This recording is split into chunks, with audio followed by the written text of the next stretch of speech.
하겠습니다. 창세기 13장 1절에서 우리 13절까지 말씀을 한 절씩 교독하고 13절은 함께 읽도록 하겠습니다. 창세기 13장 1절부터 우리 13절까지 한 절씩 교독하고 13절 함께 읽겠습니다. 1절입니다. 아브라함이 애굽에서 그와 그의 아내와 모든 소유와 롯과 함께 네겝으로 올라가니 아브라함에게 가축과 은과 금이 풍부하였더라. 그가 네겝에서부터 길을 떠나 베델에 이르며 베델과 아이 사이 곧 전에 장막 쳤던 곳에 이르니 그가 처음으로 제단을 쌓은 곳이라. 그가 거기서 여호와 이름을 불렀더라. 아브라함의 일행 롯도 양과 소와 장막이 있으므로 그 땅이 그들이 동거하기에 넉넉하지 못하였으니 이는 그들의 소유가 많아서 동거할 수 없었음이니라. 그러므로 아브라함의 가축의 목자와 롯의 가축의 목자가 서로 다투고 또 가나안 사람과 브리스 사람도 그 땅에 거주하였는지라. 아브라함이 롯에게 이르되 우리는 한 친족이라.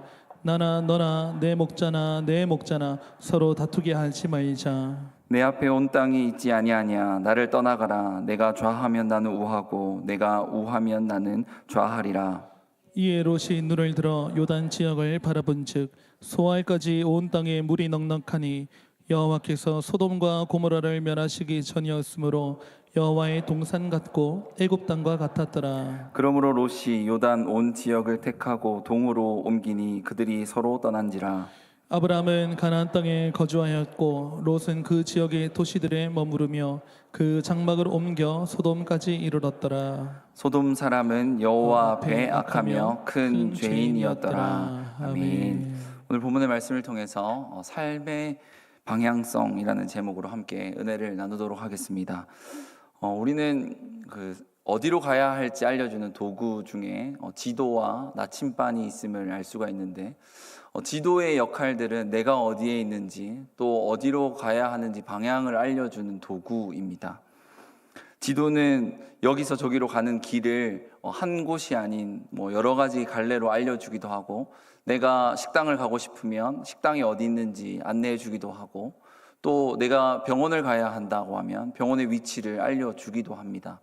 이렇게 지도라고 하는 건 방향을 알려주는 역할들을 하고요.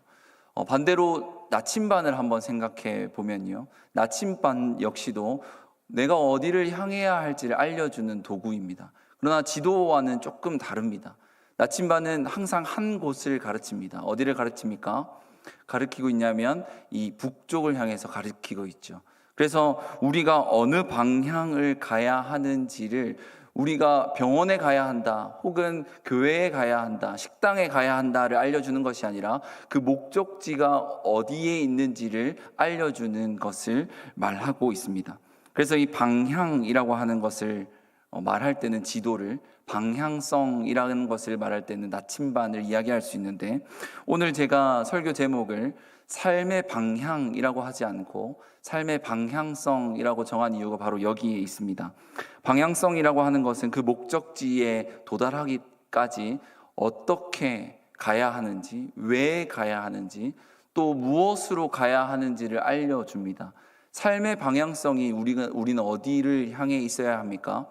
나침반이 항상 북쪽을 향하는 것처럼 우리에게도 늘 한 곳을 향하여서 가야 함을 알려주는 겁니다.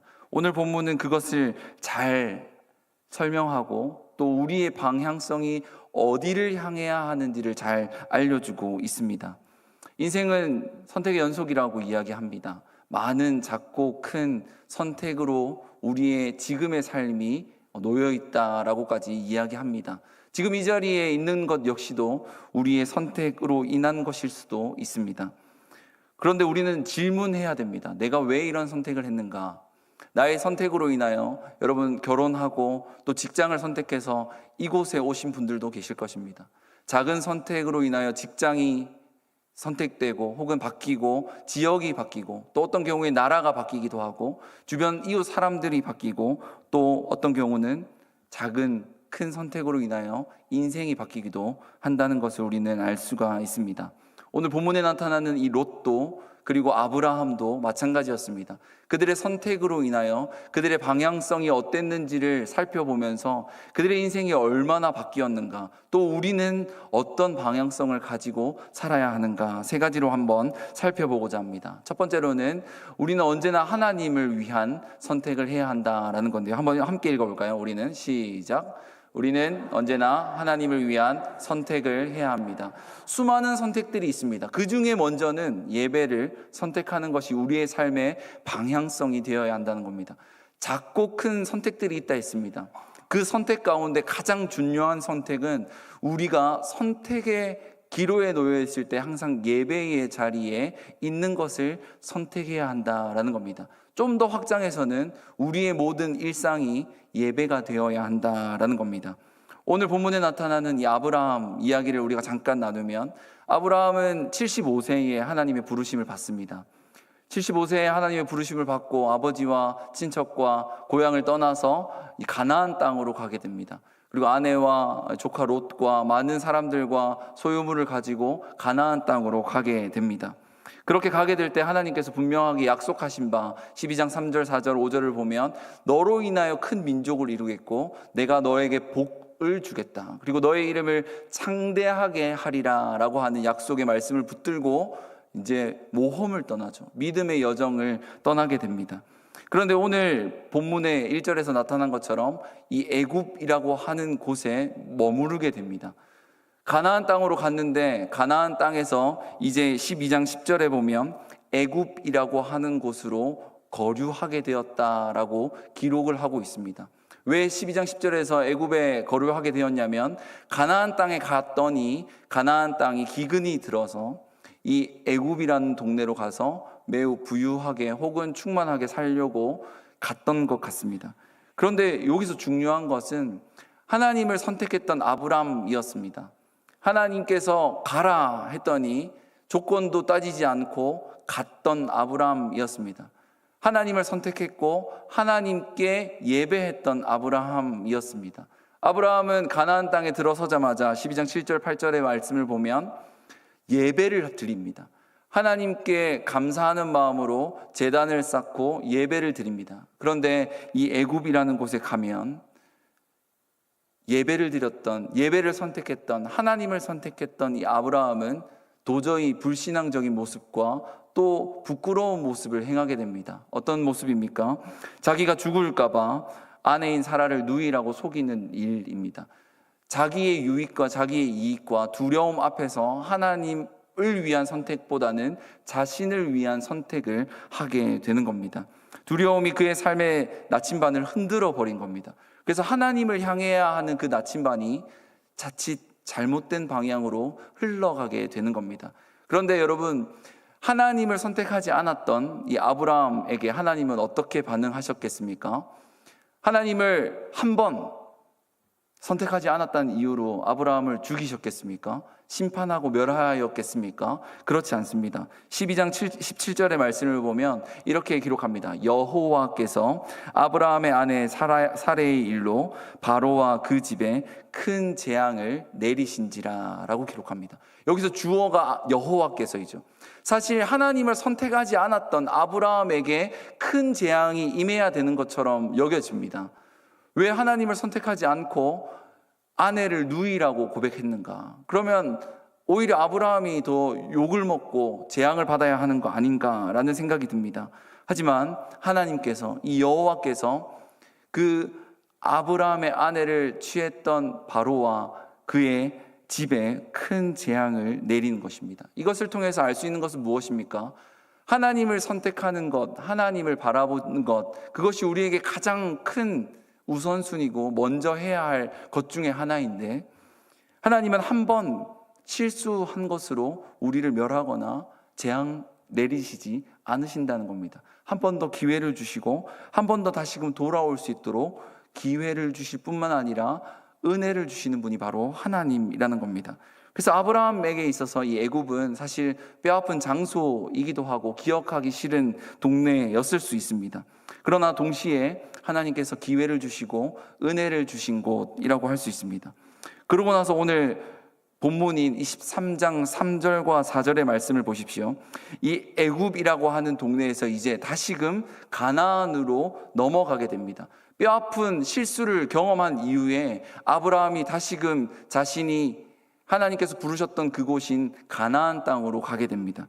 그런데 가나안 땅으로 가게 될 때 이 아브라함이 거쳐왔던 장소가 매우 되감기를 하는 것처럼 가나안 땅에서 베델과 네게부와 애굽에 거쳤던 것처럼 다시금 돌아가서 애굽과 네게부와 베델 그리고 가나안 땅에 머물게 됩니다. 그런데 중요한 것은 가나안 땅에 도착하자마자 했던 것은 이 12장 7절 8절의 말씀처럼 제단을 쌓는 일, 예배하는 일이었습니다. 그런데 아브라함이 실수를 하고 하나님을 선택하지 않은 그런 안타까운 일들을 범한 이후에 아브라함이 행동한 것은 오늘 3절 4절의 말씀처럼 하나님께 다시금 예배하는 일이었습니다. 다시금 하나님의 이름을 부르고 제단을 쌓아서 하나님을 예배하는 일을 이 아브라함이 행하는 것입니다. 우리는 쉽게 생각하면 실수하고 혹은 하나님과 멀어지고 난 이후에 하나님이 다시 한번 기회를 주실 때 하나님 지금은 좀 아닌 것 같습니다 할 때가 너무나도 많습니다. 그 예배의 자리에 누군가가 요청을 하고 청하고 또 하나님이 부르셔도 그것을 외면할 때가 너무나도 많다는 겁니다. 하지만 아브라함은 그렇지 않았습니다. 자신이 죄를 또 범하고 잘못을 범했던 그 아픔을 딛고 다시금 하나님 앞에 나와 처음으로 예배드렸던 그 장소에 나아가서 하나님께 예배드린 모습을 볼 수가 있습니다. 사랑하는 성도 여러분, 이것을 통해서 우리가 알 수 있는 것은 무엇입니까? 우리는 매일매일 살아감에 있어서 하나님 앞에 나와 예배하는 존재임을 깨달아야 한다는 겁니다. 우리의 하루 가운데는 또 한 달 가운데는 지난 일주일 가운데는 실수하고 혹은 잘못 생각하고 잘못 행동했던 적이 얼마나 많은지 모릅니다. 그럴 때마다 하나님께서 벌하셨다면 우리는 이 자리에 없을 수 있겠습니다. 하지만 하나님은 다시 한 번 더 기회를 주시고 다시 한 번 더 살아갈 생명 주셨고 다시금 하나님을 믿을 수 있는 기회를 주신 줄 믿습니다. 그래서 저희는 이 자리에 있습니다. 그럼 우리가 해야 할 일이 무엇입니까? 하나님을 예배하는 것이 되어야 할 줄 믿습니다. 예수님은 분명 요한복음 4장 23절의 말씀을 통해서 우리에게 말씀하셨습니다. 예배하는 자들이 영과 진리로 예배해야 할 것인데 예배하는 자들을 하나님께서 찾으신다라는 것을 분명히 이야기하고 있는 겁니다.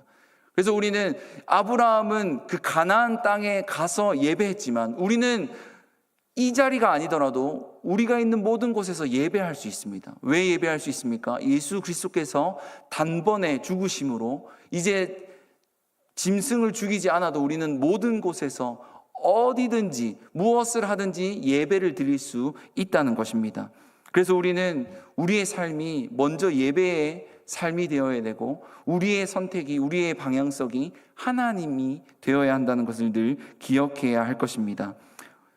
혹시 내가 잘못된 선택으로 하나님이 나의 예배를 받아주실까 염려하고 두렵고 떨리는 분들이 혹시 계신지 모르겠습니다.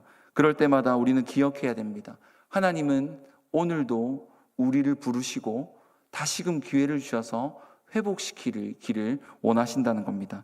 그렇게 될 때 우리가 해야 할 일은 가장 먼저 해야 할 일은 예배인 줄 믿습니다. 그래서 하나님을 높이는 일이 가장 먼저 되어야 할 일이고 또 우리가 모든 선택 가운데 해야 할 일은 하나님을 높이는 일임을 기억하는 저와 여러분이 되기를 바랍니다. 이렇게 아브라함이 계속적으로 예배의 자리를 놓치지 않았음을 오늘 본문 13장 5절의 말씀을 보면은 다시 한 번 더 볼 수 있는데 13장 5절의 말씀을 한번 보십시오. 아브라함의 일행 롯도 양과 소와 장막이 있으므로 라고 기록하고 있습니다. 이 말이 무엇입니까? 갑자기 예배를 드리고 난 이후에 4절에서 처음으로 예배를 드렸던 그곳에서 예배를 드리고 난 이후에 5절에 보면 아브라함의 일행 롯이라고 하는 이 조카가 등장이 됩니다. 아브라함에게 있어서 이 롯은 매우 소중한 존재였습니다. 우리가 잘 아는 것처럼 이 하란에서 아브라함이 떠날 때 롯과 함께 떠났습니다. 롯에 대한 기록을 보면 네, 한번 띄워주시면 11장 31절 그리고 12장 5절 13장 1절과 13장 5절의 말씀을 보면 이 롯에 대한 기록이 다양하게 표현되어 있음을 알 수 있습니다. 먼저 11장 31절을 보십시오. 이제 아브라함이 하란에서 가나안 땅으로 떠날 때 그때 롯을 기록할 때 하란의 손자라고 기록합니다. 그리고 두 번째로 12장 5절 가나안 땅에 임했을 때는 조카 롯이라고 표현하고 13장 1절 이제 애굽에서 가나안 땅으로 갈 때 오늘 본문에서는 함께한 롯과 일행 롯이라고 표현합니다. 그리고 그 순서가 이 성경에서 보면 정말 소중한 존재임을 보여주는데 제일 처음에는 사라보다 아내였던 사라보다 아브라함 다음에 롯을 순서에 둡니다. 그리고 점점 더 뒤로 밀려나고 13장 15절에서는 순서조차 나타나지 않는 모습을 보여주게 됩니다. 이것은 무엇을 이야기합니까? 조카 롯이 아브라함에겐 자녀가 없었기 때문에 상속자로 여겨서 매우 중요하고 조카 롯을 의지했던 아브라함의 모습을 11장 31절에서는 보여줍니다. 그러나 하나님을 예배하고 하나님을 선택하고 하나님의 부르심에 순종하는 이 아브라함에게 이 롯은 점점점 멀어지고 하나님과는 점점점 가까워지는 모습을 보여주게 되는 겁니다. 하나님이 약속하신 바가 점점 분명해지니 내가 생각하는 바 이 롯이 나의 상속자이라는 것을 점점 내 마음에서 사라지게 만들어 가고 있는 겁니다. 사랑하는 성도 여러분, 우리에게도 이런 마음이 있어야 할 줄 믿습니다. 어떤 마음이냐면 우리 마음에 하나님보다 더 중요하게 여기는 것들이 있을 수 있습니다. 마치 아브라함이 롯을 그렇게 여겼던 것처럼 우리에게도 그런 존재들이나 그런 대상들이 있을 수 있습니다. 그럴 때 예배가 회복되고 예배가 우선시 여겨지고 하나님이 나의 모든 것이 된다는 것을 고백할 때 그 모든 것들이 점점 희미해지고 하나님만 선명해지는 역사가 일어나야 한다는 겁니다. 그렇게 될 때 우리의 방향성은 하나님이 계실 때 우리는 어떻게 살아야 할지 그 선택이 분명해진다는 겁니다. 명확해진다는 겁니다. 사랑하는 성도 여러분, 하나님이 나의 삶의 우선이 되기를 주님의 이름으로 축복합니다. 그래서 내가 무엇을 해야 할지 모를 때, 내가 어떻게 해야 할지 모를 때, 그럴 때 하나님을 예배하십시오. 하나님의 말씀을 듣고 하나님을 노래하는 일과 함께 모여 이 예배당에 나와서 예배하는 일, 하나님의 말씀을 듣고 기도하고 찬양하는 일에 힘쓰는 저와 여러분이 되기를 주님의 이름으로 축복합니다. 그럼 두 번째로 우리가 하나님을 가장 우선시 여기고 난 이후에 우리의 삶은 어떠해야 하겠습니까? 두 번째로 한번 읽어보도록 하겠습니다. 자, 두 번째 한번 띄워주시고요. 우리는 화평을 위한 선택을 해야 한다라는 겁니다. 한번 따라해 볼까요? 우리는 화평을 위한 선택을 해야 합니다. 예배를 선택했던 우리가 두 번째로는 화평을 위한 선택을 해야 한다는 겁니다. 가장 먼저 예배를 선택했다면 두 번째로는 관계를 우리는 선택을 해야 되는데 이웃과의 관계 속에서 우리는 어떤 선택을 해야 하는가입니다. 그것은 바로 화평입니다.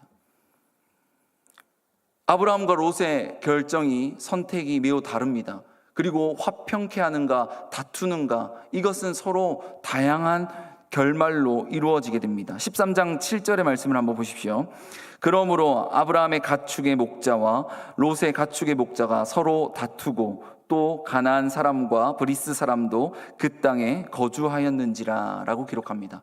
여기서 서로 다투고라고 하는 표현이 있죠. 서로 다투었다라고 표현합니다. 이 표현은 출애굽기 17장과 민수기 20장에 나타나는 이 무리바라고 하는 표현의 어근과 동일한 표현인데, 여러분 무리바라고 하는 사건, 무엇이 없어서 이스라엘 백성들이 모세와 하나님을 원망하고 불평했습니까? 바로 물이죠. 마실 물이 없어서 왜 나를 이곳에 데리고 왔느냐, 하나님을 원망하고 애굽에서 출애굽한 이후에 백성들이 모세를 원망합니다. 이렇게 다투었던 이 무리바라고 하는 표현에서 이 다투다라고 하는 어근이 히브리어로 표현되어 있습니다. 다시 말하면 이 목자들이, 아브라함의 목자들, 가축의 목자들과 롯의 가축의 목자들이 주인들을 원망합니다. 주인들을 원망한 뿐만 아니라 하나님을 원망하고 있는 겁니다. 분명히 풍요롭습니다. 많은 재물들이 있고 많은 먹을 것들도 있고 좋은 환경 속에 있습니다. 그러나 그들은 불평합니다. 약한 자의 모습을 보이고 죄인들의 모습을 보이고 있습니다. 이 세상을 살아가는 저와 여러분들을 어떻습니까? 우리가 살아갈 때 이런 무리바와 같은 곳에서 살고 있지는 않습니까? 너무 풍요로운데, 너무 살기도 편한데 우리는 불평합니다. 원망합니다. 그리고 서로 다툼이 일어납니다. 내가 좁고 덥고 짜증나고 내가 조금 더 넓게 살고 싶고 하는 마음이 너무나도 넘치는 거죠. 그럴 때 우리는 어떻게 해야 되겠습니까? 아브라함의 고백에 우리는 집중해야 할 것입니다. 우리 창세기 13장 8절 9절 이 말씀은 한번 함께 읽었으면 좋겠습니다. 13장 8절 9절입니다. 아브라함이 롯에게 이르되 우리는 한 친족이라 나나 너나 내 목자나 내 목자나 서로 다투게 하지 말자. 내 앞에 온 땅이 있지 아니하냐. 나를 떠나가라. 내가 좌하면 나는 우하고 내가 우하면 나는 좌하리라. 아멘. 매우 유명한 말씀이기도 하고 우리가 감히 할 수 없는 고백인 것처럼 여겨집니다. 이것은 네가 좌하면 난 우하겠다. 나는 너가 우하면 난 좌하겠다.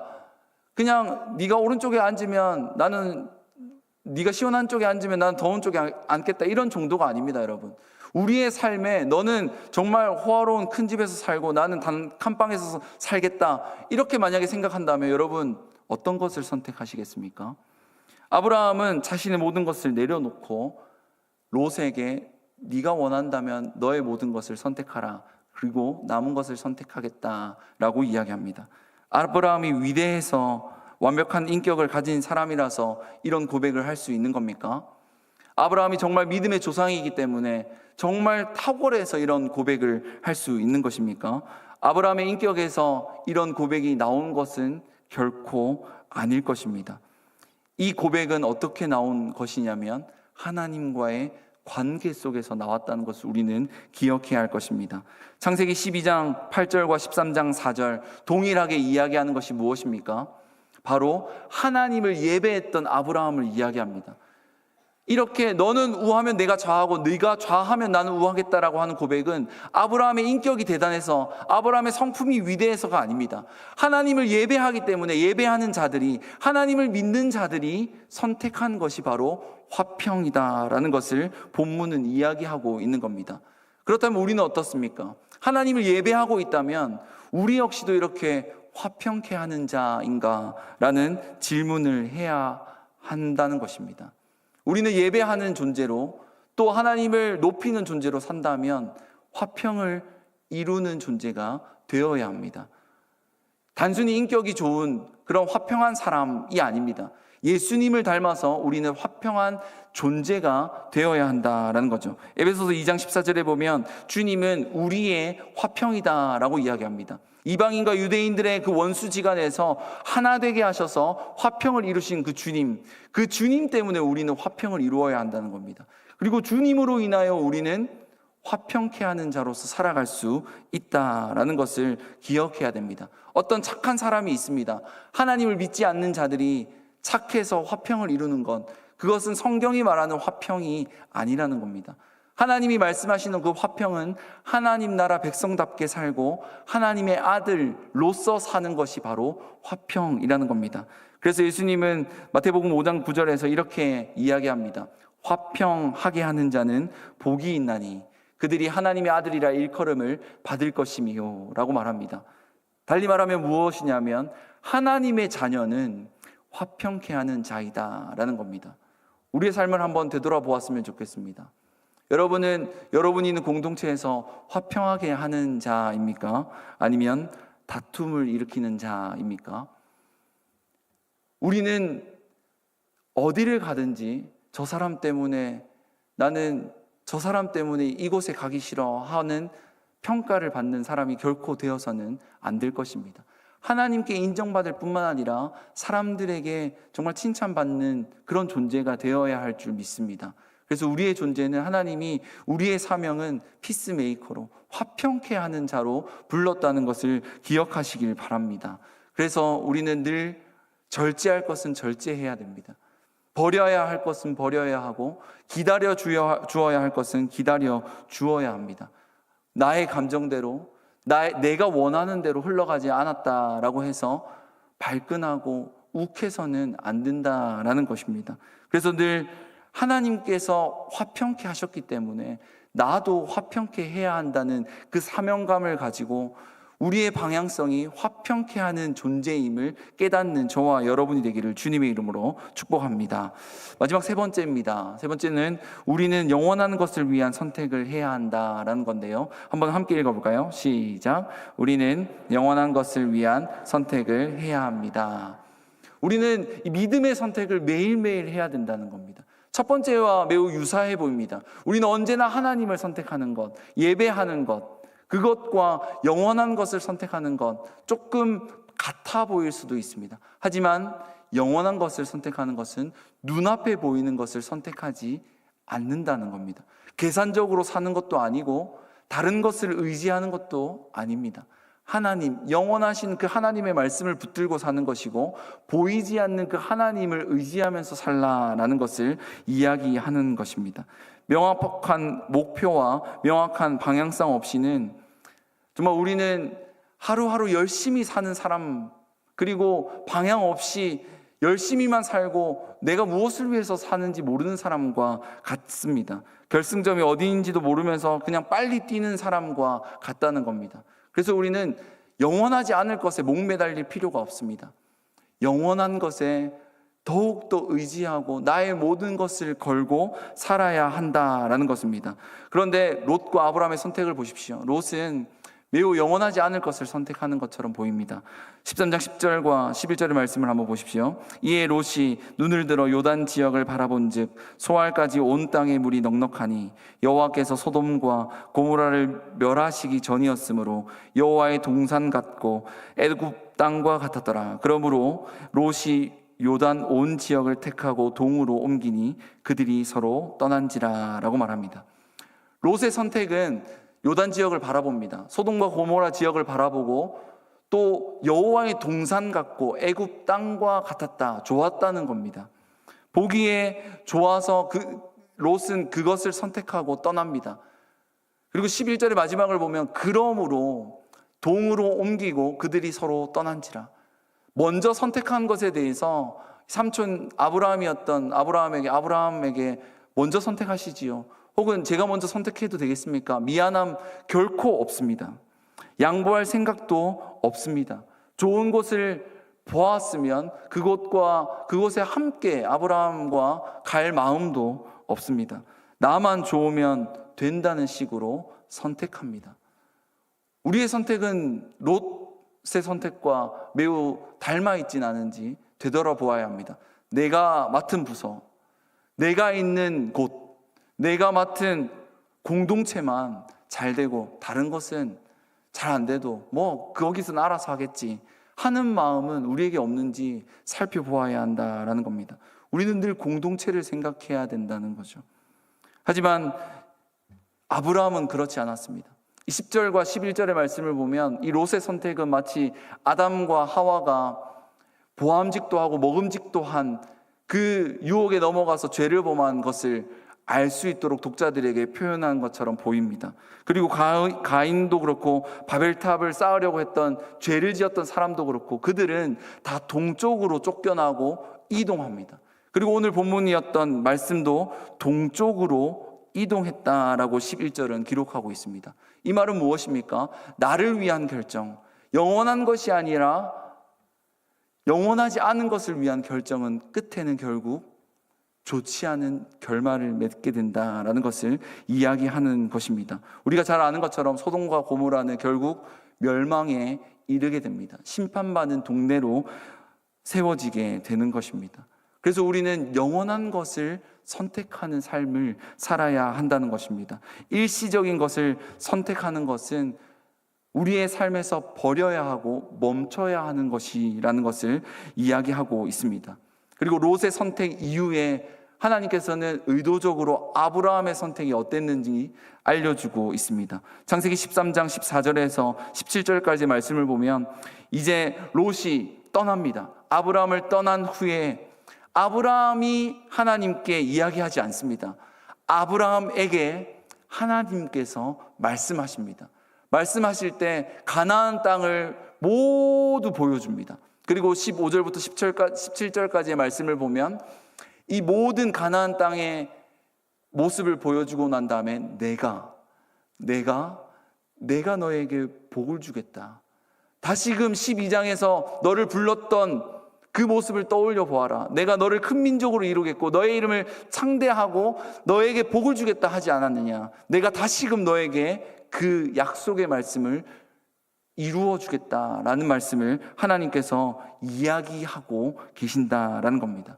그러나 하나님께서 보여주셨던 가나안 땅은 소돔과 고모라에 비하면 보기에는 매우 열악하고 척박한 땅이었습니다. 그럼에도 불구하고 아브라함은 하나님이 보여주신 땅, 그리고 약속의 말씀, 그 영원한 하나님을 바라보고 선택하면서 그가 가장 먼저 한 일이 무엇인지 아십니까? 12장 7, 8절, 13장 3절, 4절, 그리고 13장 18절 동일한 행동입니다. 동일한 반응입니다. 이 아브라함이 장막을 옮겨 헤브론에 있는 마므레 상수리 수풀에 이르러 거주하며 거기서 여호와를 위하여 제단을 쌓았더라라고 18절은 기록하고 있습니다. 그가 한 행동은 예배였습니다. 다시금 영원한 것을 바라보는 자는 다시금 돌아와서 예배의 자리를 선택한다라는 겁니다. 영원한 것을 선택하고 영원한 것을 바라보는 사람은 결국 그에게 남는 삶은 예배라는 것입니다. 사랑하는 성도 여러분, 우리의 삶도 마찬가지입니다. 우리의 삶은 예배가 남아야 합니다. 정말 잘 살았다라고 하는 고백은 우리가 정말 잘 예배하고 있다라고 하는 고백과 같습니다. 편안하게 사는 것도 아닙니다. 부유하게 사는 것도 건강하게 사는 것도 아닙니다. 예배를 드리는 삶이 참된 잘된 삶이고 잘 살고 있다는 고백인 줄 믿습니다. 그래서 아브라함은 히브리서 11장 8절에서 10절까지 이렇게 평가받고 있습니다. 믿음으로 아브라함은 이라고 기록하면서 그가 하나님이 계획하시고 지으실 터가 있는 성을 바라보았다. 하나님 나라를 바라보았다. 영원한 것을 바라보았다라고 평가받고 있습니다. 사랑하는 성도 여러분, 영원한 것을 바라보시길 바랍니다. 그래서 히브리서 11장의 고백처럼 우리의 평가가, 하나님의 평가가 일시적인 것, 눈앞에 보이는 것, 정말 계산적인 것으로 선택하고 살아가는 것이 아니라 하나님 나라를 바라보았구나 칭찬받고 또 하나님께 인정받는 저와 여러분의 삶이 되기를 주님의 이름으로 축복합니다. 함께 말씀을 생각하면서 찬양하길 소망합니다. 찬양할 때 괴로울 때 주님의 얼굴 보라 라는 찬양인데 우리의 눈을 들어 주님 영원한 것을 바라보길 원합니다. 또 하나님을 바라보길 원하고 화평을 끼치는 자로 내가 살아가길 원합니다. 우리 이런 마음으로 함께 찬양하도록 하겠습니다.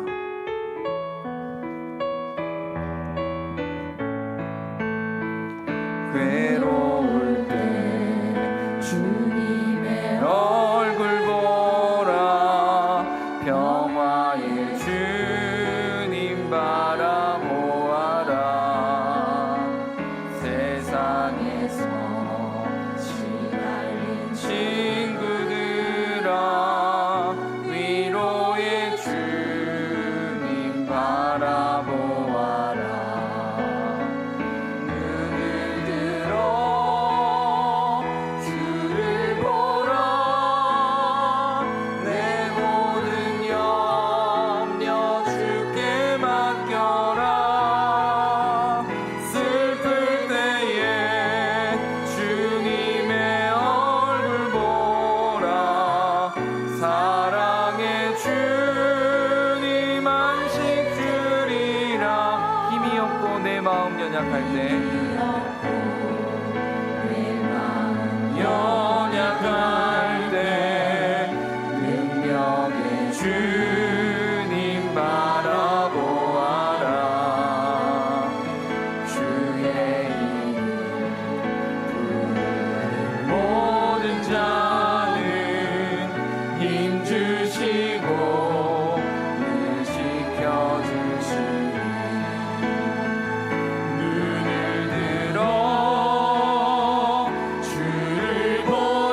주님의 얼굴 보라 사랑의 주님 안식 주리라. 이 시간 말씀을 생각하면서 함께 기도하기로 원합니다. 여러분 무엇을 선택하고 있습니까?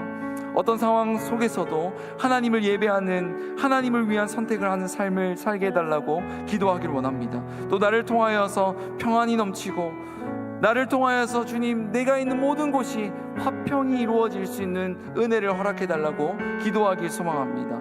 눈앞에 보이는 것이 아니라, 눈앞에 보이는 좋은 것이 아니라, 내 상황은 비록 어려울지라도 하나님을 위한, 또 영원한 것을 위한 선택이 될 수 있도록 주님 은혜를 허락하여 주시옵소서. 그래서 우리의 삶의 방향성이 나의 기분과 나의 이익과 나의 어떤 모든 것을 위한 것이 아니라 하나님을 위하고 하나님을 향하고 또 예배의 자리에 내가 나오는 것임을 분명히 하며, 하나님, 내가 하나님을 선택하겠습니다. 내가 화평케 하는 자로 살아가겠습니다. 내가 영원한 것을 바라보며 살아가겠습니다. 우리 이런 결단의 마음으로 우리 말씀을 생각하면서 함께 기도하도록 하겠습니다. 기도하겠습니다.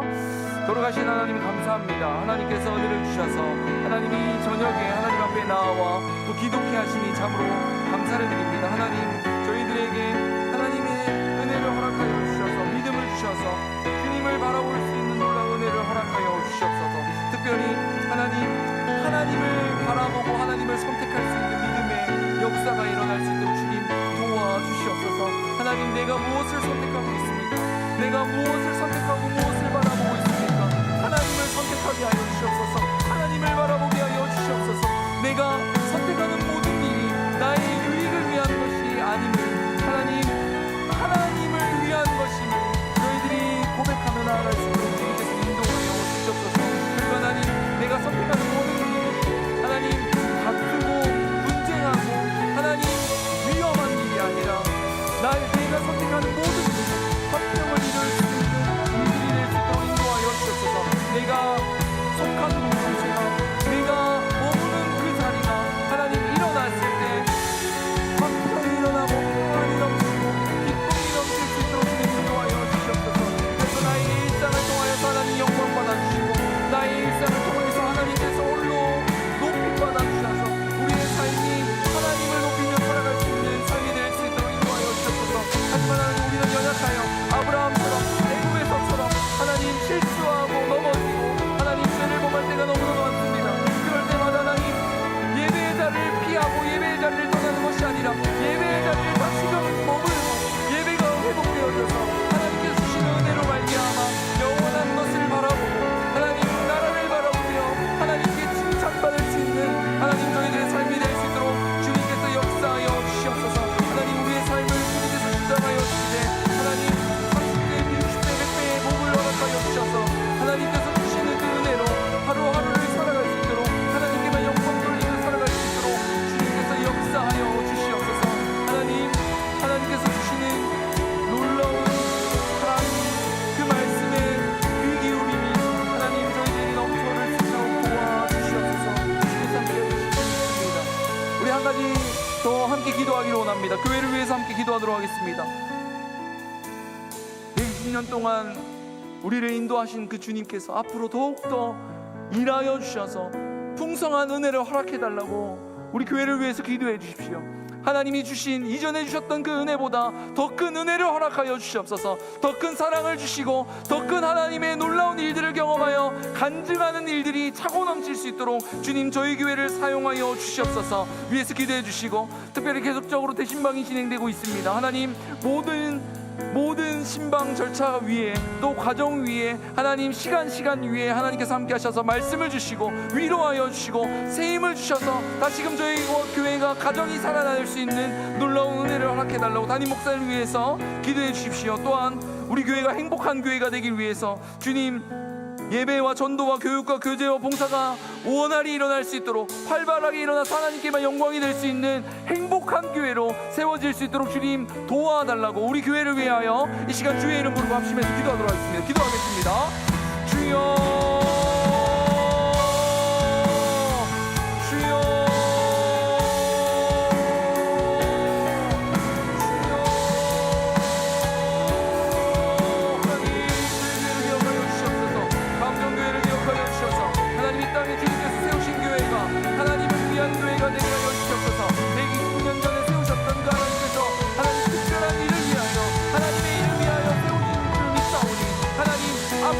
더욱더 하나님의 은혜가 차고 넘칠 수 있도록 주님께서 인도하여 주셔서 은혜가 머물게 하시고 은혜가 흐르게 하셔서 하나님께서 더욱더 사용하는 교회로 하나님 은혜를 흘려보냄으로 말미암아 하나님의 일하심이 차고 넘치는 교회로 주님 세워주시고 인도하여 주시옵소서. 하나님 저희 교회가 지금까지 든든하게 세워진 것처럼 하나님께서 앞으로도 더욱더 든든하게 세워주시고 하나님 이후의 제목들을 들어주셔서 하나님 응답하여 주셔서 놀라운 하나님의 사랑이 하나님 다시금 경험되어지고 다시금 하나님께 받은 사랑에 감격하여 그 사랑을 전할 수 있는 교회 될 수 있도록 주님 역사하여 주시옵소서. 하나님 세우신 집회자들 위해 함께 하시고 하나님께서 세우신 이분들 위해 함께 하셔서 모든 이분들이 합력하여 선을 이룰 수 있도록 주님 도와주시옵소서. 하나님 또 말씀으로 신방하는 신방 기간 중에 있습니다. 하나님께서 함께하여 주셔서 말씀으로 위로하고 말씀으로 함께할 때마다 말씀으로 하나 되게 하여 주시고 하나님께서 주시는 그 말씀으로 말미암아 더욱더 하나님 말씀의 열매가 맺혀날 수 있도록 주님 역사하여 주셔서 말씀을 하나님 준비하고 또 말씀으로 신방한 담임 목사님 주님께서 기억하여 주셔서 놀라운 일들이 하나님 놀라운 감격들이 가정마다 일어날 수 있도록 주님 역사하여 주셔서 그래서 하나님 저희 교회가 행복한 교회가 되길 원합니다.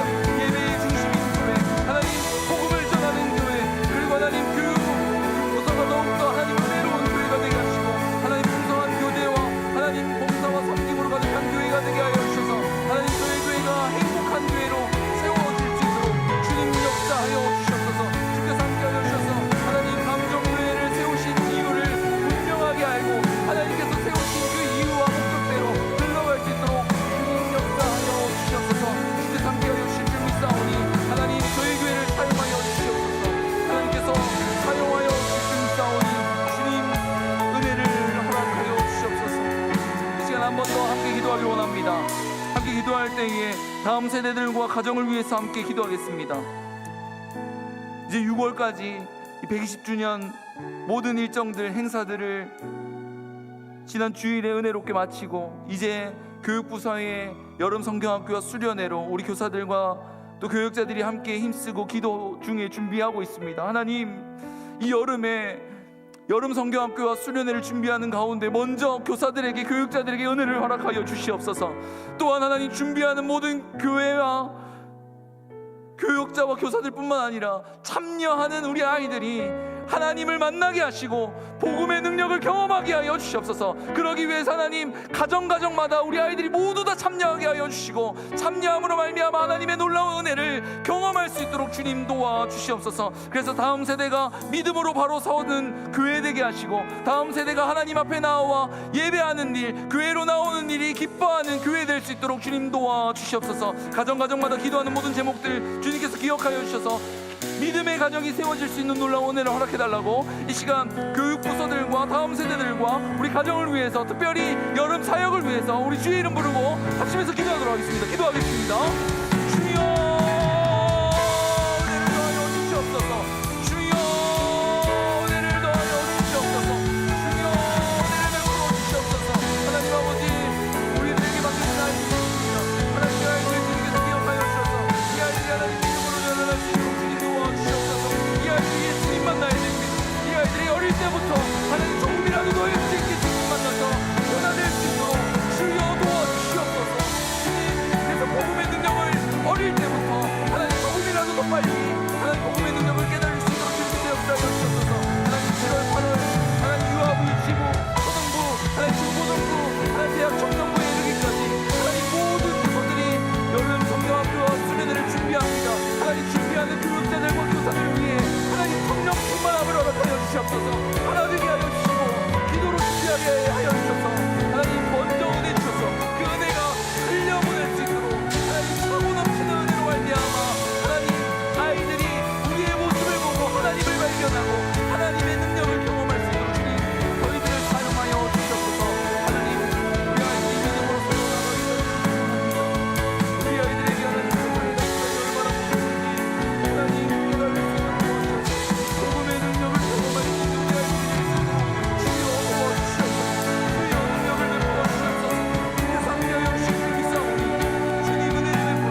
기도할 때 우리 환우들을 위해서 기도해 주십시오. 여전히 몸도 아프고 마음도 아프고 영혼도 아픈 이들이 있습니다. 하나님, 그들이 회복시키기를 하나님 간절히 원하는 마음으로 기도하오니 도와주시옵소서. 그래서 하나님, 치유의 역사가 일어나게 하여 주시고 회복의 역사, 고통 중에도 참된 평안을 누릴 수 있는 놀라운 은혜의 역사가 일어날 수 있도록 도와주시옵소서. 우리 귀한 마음으로 함께 주의 이름 부르고 간절히 기도하도록 하겠습니다. 기도하겠습니다. 주여, 주여, 주여. 하나님, 이 시간 마지막으로 기도합니다. 하나님, 육신의 아픔으로 괴로워하고 있는 주체들이, 가족들이, 아니 가족들이 아파서 기도하고 있는 성도들도 있습니다. 주님 도와주시옵소서. 주님, 의사의 손길로 또 약물들로 여러 가지 상황들로 하나님 모든 것을 동원하여 회복시키고 치유하여 주시옵소서. 하나님 도와주시옵소서. 회복의 역사, 치유의 역사 일어나게 하여 주시옵소서. 주님, 고통 중에 있는 하나님, 고난하고 있는 여전히 아픈 마음이, 하나님 마음이 아프고 육신이 아프고 하나님 영혼이 아픈 자들이 있지 않습니까? 하나님, 그런 자들 치유하여 주시옵소서. 그런 자들 하나님께서 붙들어 주셔서 그런 자들이 다시금 회복을 얻고 다시금 하나님 저희들에게도 하나님 그들의 회복을 보며 하나님의 살아계심을 경험할 수 있도록 주님 치유하시고 회복시켜 주시옵소서. 하나님, 하나님의 손을 얹어 주시옵소서. 하나님의 손을 얹어 주시옵소서. 우리는 지금 하나님 앞으로 나올 수 있는 놀라운 은혜를 허락하여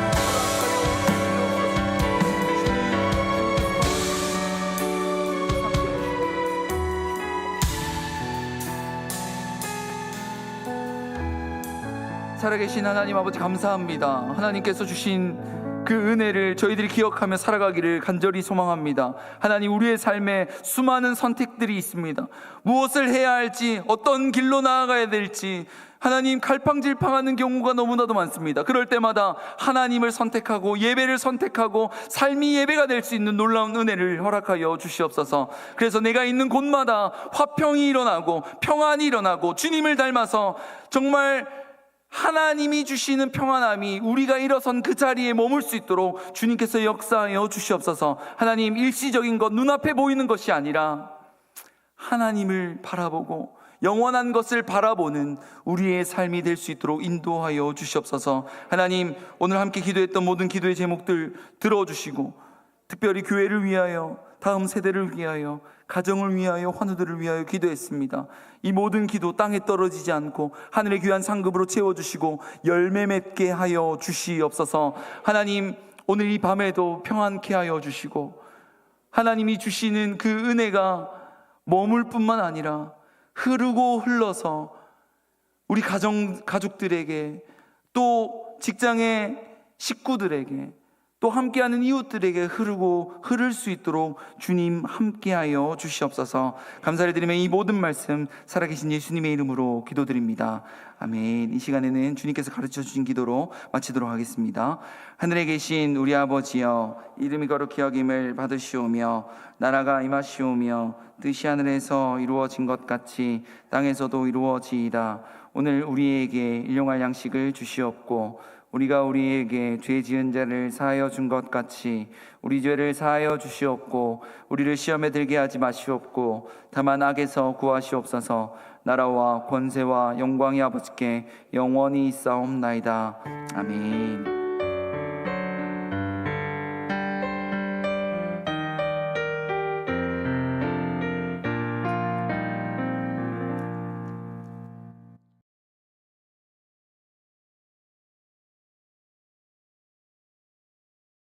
님들은 앞쪽으로